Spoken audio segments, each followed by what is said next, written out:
Before I start, I should say this. When I talk about the first year, I mean the first year after my son was born, medically fragile, and spent most of his time in the hospital. When I look back at that first year, I don't remember thinking in terms of resilience or strength or survival mode. I didn't have language for any of that. I was just doing what needed to be done when there wasn't any other option. Survival mode didn't feel like a decision that I had made. It felt like something that I was pulled into. There wasn't a moment where I just chose it. It just became the way that life worked.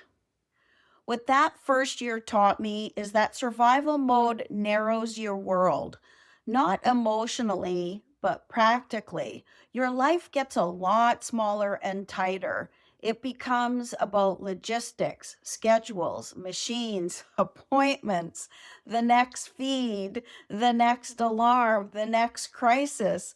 There isn't room for reflection when everything depends on what's happening next. You don't sit with feelings because sitting isn't an option. You move because movement is required. That year also taught me that the numbness isn't weakness. At that time, I didn't think of myself as numb. I thought of myself as focused. But looking back, I can see that my body shut certain things down because it had to. Feelings would have just slowed me down, and slowing down wasn't safe at that time. So my system had to adapt.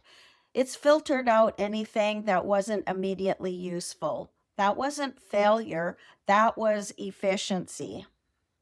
Another thing that taught me is that home doesn't automatically mean safety. When my son came home, people assumed things were better. They assumed survival mode had ended, but the setting changed, but not the vigilance. The machines came home with us, so did the monitors, and a lot of fear. I was still watching his breathing and I had to manage his feeds, always waiting for something to go wrong, and a lot went wrong. There were stretches where I couldn't even leave the room because I was suctioning every 15 minutes just to keep his airway clear. Survival mode doesn't clock out just because the hospital doors close. That first year also shattered the idea that improvement brings relief. Every time something improved, it didn't simplify life at all. It complicated it.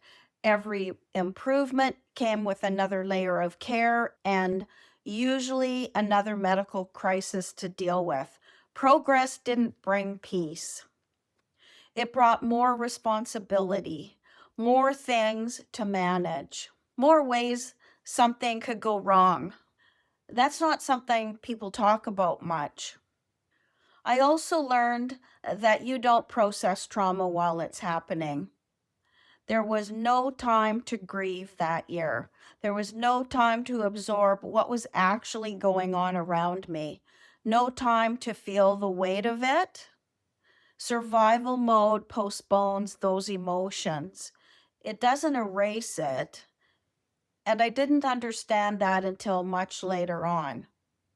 That year rewired my nervous system. I learned how to live alert, braced, and ready, even when nothing was happening. My body didn't know when it was safe to stand down. That kind of readiness becomes normal when it's your baseline for long enough. What surprised me most was that the hardest part didn't come during the chaos. It came afterwards, when things slowed down, when people expected relief, when my body finally stopped holding everything back. The feelings didn't disappear, they just waited. And when they finally showed up, they flooded back all at once. That part was quiet, hard to explain, easy to misunderstand. The first year also taught me that survival mode doesn't end cleanly. There's no moment where you say, okay, I'm done surviving now. It fades unevenly, it lingers. It leaves traces behind, and that's normal even if no one tells you it is. That year wasn't about living well, it was about staying alive then.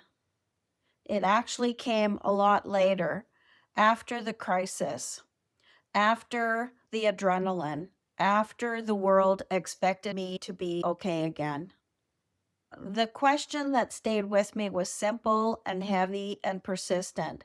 How do I still live well from here? That's the question this channel sits with.